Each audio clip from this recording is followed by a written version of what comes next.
Hello বন্ধুরা, আশা করি সবাই খুব ভালো আছো। Welcome back to my channel my little ওয়ার্ল্ডের আরেকটা ব্লগে তোমাদের সবাইকে স্বাগত। আজকে আমাদের ডিসিতে শেষ দিন, মানে আজকে আমরা আবার ব্যাক টু হোম।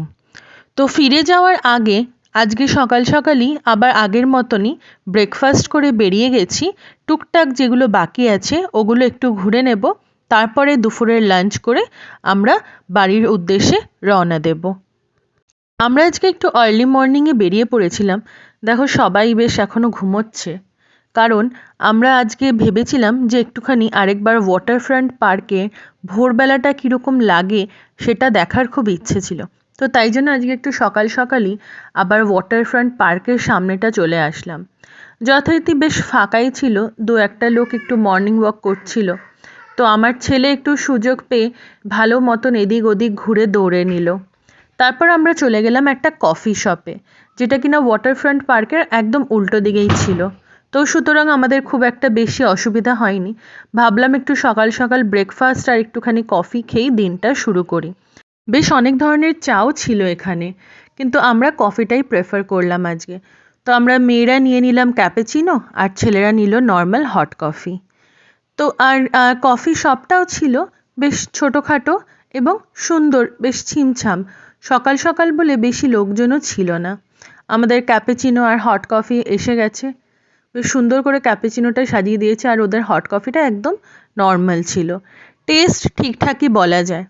তো যাই হোক, ব্রেকফাস্ট করে আমরা বেরিয়ে পড়লাম। এবার যাব আজকে প্রথমে একটা মিউজিয়ামে। খুব বেশি আজকে ঘোরার জায়গা বাকি নেই, অল্প ঘুরেই, কারণ তাড়াতাড়ি আবার হোটেলে গিয়ে প্যাকিং করে বেরোতে হবে। তো তাই জন্য বেশি জায়গা আজকে ঘুরবো না, জাস্ট একটা মিউজিয়াম আর টুকটাক কিছু কাছাকাছি কয়েকটা একটুখানি ঘুরেই বেরিয়ে পড়বো।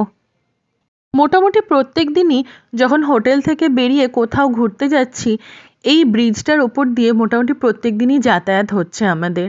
আর দেখতেও এই ব্রিজটা খুব সুন্দর লাগে কিন্তু। তো আমরা আজকে পৌঁছে গেছি। এটা যেখানে আমরা এসেছি এটা হলো ন্যাশনাল গ্যালারি অফ আর্ট। নামটা শুনে নিশ্চয়ই বুঝতে পারছো যে আজকে এখানে বেশিরভাগই বিভিন্ন ধরনের আর্টের জিনিসপত্রগুলোই দেখা যাবে। বাকি জিনিসটা বা মানে বিল্ডিংটা কিন্তু বেশ বড়সড়, আর খুব সুন্দর আলোর রিফ্লেকশনটা ভালো আসছে ভেতরে। পুরনো জিনিসের পেন্টিংস এবং সেই সময়কার অনেক লোকজনদের যে ইউজ করা জিনিসপত্র, সেগুলো সব এই ন্যাশনাল গ্যালারি অফ আর্টে শোকেস করা আছে।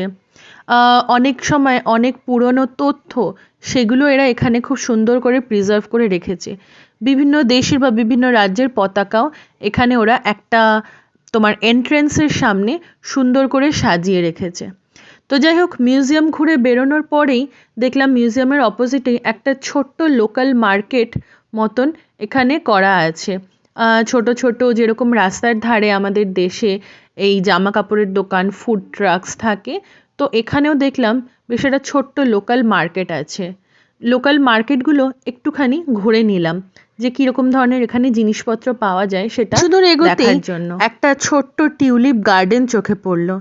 টিউলিপ গার্ডেনটার সামনে আমরা কিছুক্ষণ রেস্ট নিয়ে নিলাম। টিউলিপগুলো দেখে রিয়ানেরও খুব পছন্দ হয়েছিল। টিউলিপসগুলো কালারগুলো খুব ভাইব্রেন্ট ছিল, আর খুব ফ্রেশ আর খুব তরতাজা লাগছিল। তো আমরা বেশ কিছুক্ষণ রেস্ট নেওয়ার পর লাঞ্চ প্যাক করে বেরিয়ে পড়লাম বাড়ির উদ্দেশ্যে। ডিসিকে এইবারের মতন টাটা বাই বাই বলে রওনা দিয়ে পড়লাম নর্থ ক্যারোলিনার উদ্দেশ্যে। এই 2-3 দিন যে ওয়াশিংটন ডিসিতে কাটালাম, এটা সত্যি খুব ভালো একটা ট্রিপ ছিল, আর আমরা খুব ভালোভাবে ঘুরলাম।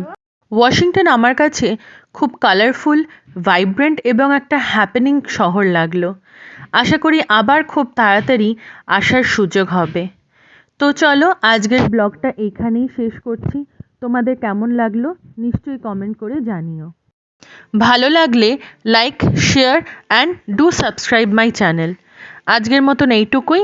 Thank you for watching. This is Sukanya signing of.